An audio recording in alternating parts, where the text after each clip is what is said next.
இந்த வீடியோவில் நாம் காண இருப்பது பிரசித்தி பெற்ற திருப்பாதிரி புலியூர் ஸ்ரீ பெரியநாயகி தாயார் உடனுரை ஸ்ரீ பாடலீஸ்வரர் ஆலயம். இது கடலூர் பேருந்து நிலையத்திலிருந்து சுமார் 1/2 கிலோமீட்டர் தொலைவில் அமைந்துள்ளது. இந்த சிவனை ஒருமுறை வணங்குவது காசியில் உள்ள சிவபெருமானை 16 முறை வணங்குவதற்கும், திருவண்ணாமலையில் உள்ள சிவபெருமானை 8 முறை வணங்குவதற்கும், சிதம்பரத்தில் உள்ள சிவபெருமானை 3 முறை வணங்குவதற்கும் சமமானது ஆகும். ஒருமுறை சிவபெருமான் பார்வதி தேவியுடன் சொக்கட்டான் ஆட்டம் ஆடிய போது பலமுறை ஆடியும் அவர் தேவியிடம் தோல்வியடைந்தார். ஆனால் சிவபெருமானோ தான் வெற்றி பெற்றதாக வாதிட்டார். எனவே தேவி சிவபெருமானின் கண்களை தன் திருக்கலங்களால் பொத்தினார். இதனால் உலகம் இருண்டு இயக்கம் நின்று போனது. இதனை கண்ட தேவி தன்னால் நிகழ்ந்த இன்னல்களுக்கு வருந்தி சிவனிடம் பாவ மன்னிப்பு கோரினார். சிவபெருமானோ பார்வதி தேவியிடம் பூலோகம் சென்று சிவாலயங்களை பூஜிக்க கோருகிறார். எந்த ஆலயத்தில் இடது கண்ணும் இடது தோளும் துடிக்கின்றதோ அந்த ஆலயத்தில் பாவ விமோசனம் தருவதாக வாக்குறுதி கூறுகிறார். இவ்வாறு பல்வேறு ஆலயங்களை தரிசித்து வந்த தேவிக்கு இந்த ஆலயத்தை அடைந்த போது அவரது இடது தோளும் இடது கண்ணும் துடித்தது. இவ்வாலயத்தில் தேவி அரூபமாக தேவனை வழிபட்டு பேறு பெற்றார். இன்றும் இவ்வாலயத்தில் நாம் தேவி சிலை இல்லாமல் அரூபமாக பாதிரி மரத்தின் கீழ் காட்சியளிக்கின்றார். மகேந்திரவர்ம பல்லவ மன்னன் திருநாவுக்கரசர் எனும் அப்பர் அடிகளாரை கல்லில் கட்டி கடலில் போட்டபோது கல் தூணை பூட்டி கடலில் பாய்ச்சினாலும் நற்றுணை ஆவது நமச்சிவாயமே என்று பாடி துதிக்க அதே கல் தெப்பமாக மாறி இவ்வாலயத்திற்கு அருகே கரையேறினார். இதன் காரணத்தால் அவ்விடம் இன்றும் கரையேறிவிட்ட குப்பம் என்று அழைக்கப்படுகிறது. பின்னர் அவர் இவ்வாலயத்திற்கு வந்து இறைவனை வழிபட்டு ஈன்றாளுமாய் எனக்கு எந்தையுமாய் எனும் பதிகத்தை திருநாவுக்கரசர் இங்கு பாடினார். சைவ துறவி அப்பர் இந்த கோவிலில் சைவ மதத்தை ஏற்றுக்கொண்டதாக நம்பப்படுகிறது. இது 275 பாடல் பெற்ற தலங்களில் ஒன்று. திருநாவுக்கரசரை திருஞான சம்பந்தர் முதன் முறையாக இங்குதான் அப்பர் என அழைத்ததாக கூறப்படுகிறது. ஸ்தல விருட்சமான பாதிரி மரம் மற்றும் புலியூர் என்ற புலிக்கால் துறவி இப்பகுதியில் பாவம் மன்னிப்பு பெற்றதன் நினைவாக இந்த ஊர் திருப்பாதிரி புலியூர் என்று அழைக்கப்படுவதாக கூறப்படுகிறது.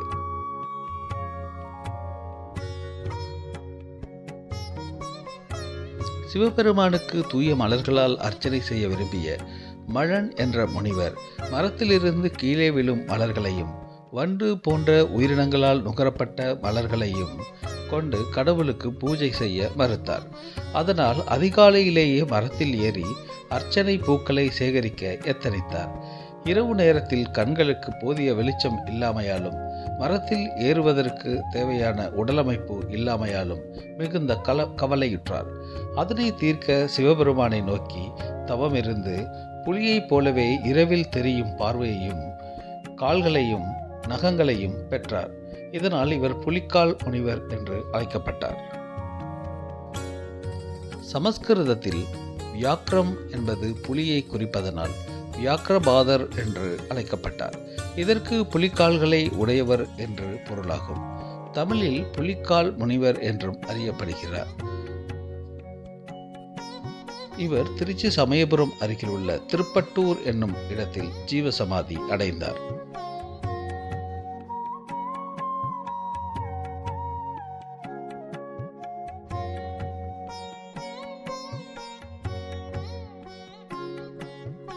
ஒருமுறை மாணிக்கவாசகர் திருப்பாதிரி புலியூர் சிவபெருமானை தரிசிக்க சென்றார்.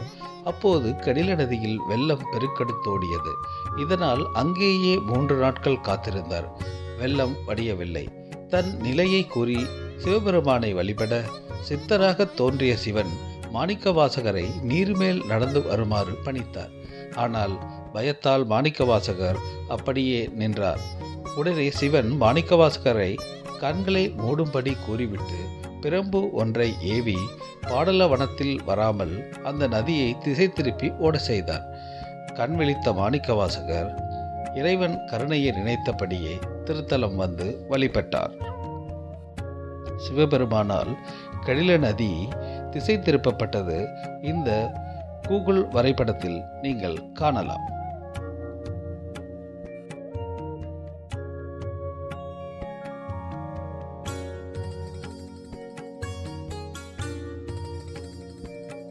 எல்லா சிவன் கோவில்களிலும் பள்ளியறை இறைவியின் சன்னதிக்கு அருகில் இருக்கும். இறைவன் இறைவியின் சன்னதிக்கு செல்வது நடைமுறை. பள்ளியறை இல்லாத கோவில்களும் உண்டு. ஆனால் பள்ளியறை இறைவனின் திருச்சன்னதியில் அமைந்து நாள்தோறும் இறைவியே பள்ளியறைக்கு எழுந்தருள்வது இந்த தலத்தில் மட்டுமே தனிச்சிறப்பாகும்.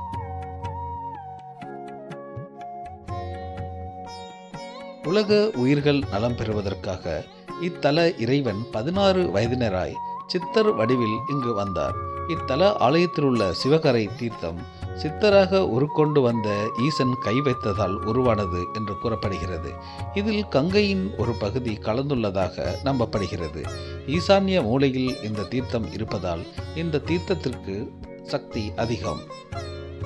அருணகிரிநாதர் இவ்வாலயத்தில் முருகனை வழிபட்டு பாடல் பாடியுள்ளார்.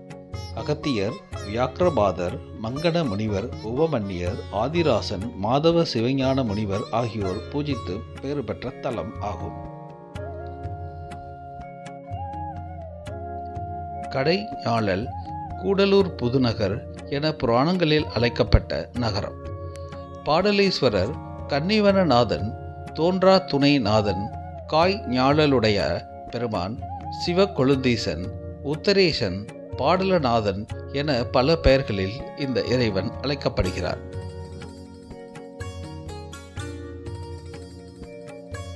திருநாவுக்கரசரை அமர்ந்த நிலையில் இந்த ஆலயத்தில் மட்டுமே காண முடியும்.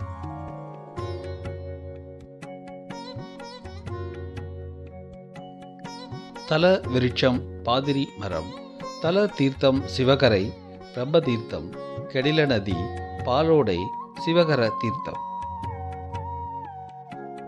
இவ்வாலயத்தில் உள்ள வலம்புரி விநாயகர் தன் இரு கரங்களிலும் ஆயுதம் ஏதுமின்றி பாதிரி மலர் கொத்துக்களை கொண்டுள்ளார். இதுபோல வேறு எங்கும் காண முடியாது.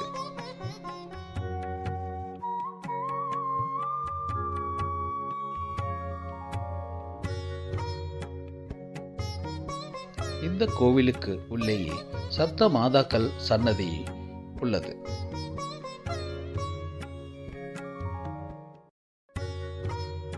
இறைவி தவம் செய்து தன் மணாளனை கரம் பற்றிய தலம் என்பதால் பிரிந்த தம்பதியினர் இத்தலம் வந்து வழிபடுகின்றனர். இந்த ஆலயம் தினமும் காலை 6 மணி முதல் பகல் 12 மணி வரையிலும், மாலை 4 மணி முதல் இரவு 8 மணி வரையிலும் திறந்திருக்கும். கடலூர் ரயில் நிலையத்தின் அருகில் திருப்பாதிரி புலியூர் பாடலேஸ்வரர் கோயில் அமைந்துள்ளது. அனைத்து ஊர்களிலிருந்தும் கடலூருக்கு பேருந்து வசதிகள் உள்ளன.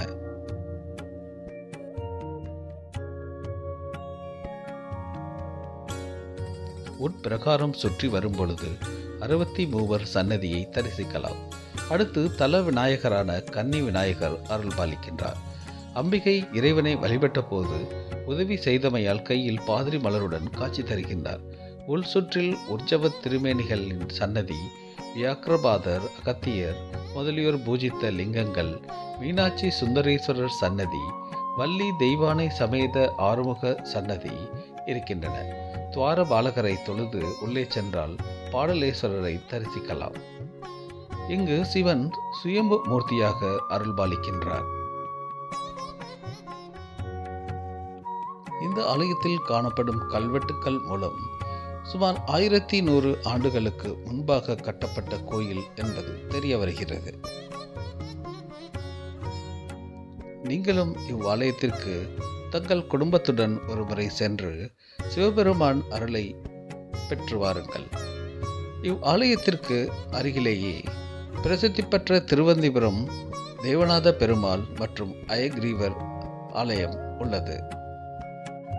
இதுபோல பல தொன்மையான வரலாற்று சிறப்புமிக்க ஆலயங்களின் வரலாற்றினை அறிய எங்களுடன் தொடர்ந்து இணைந்திருங்கள்.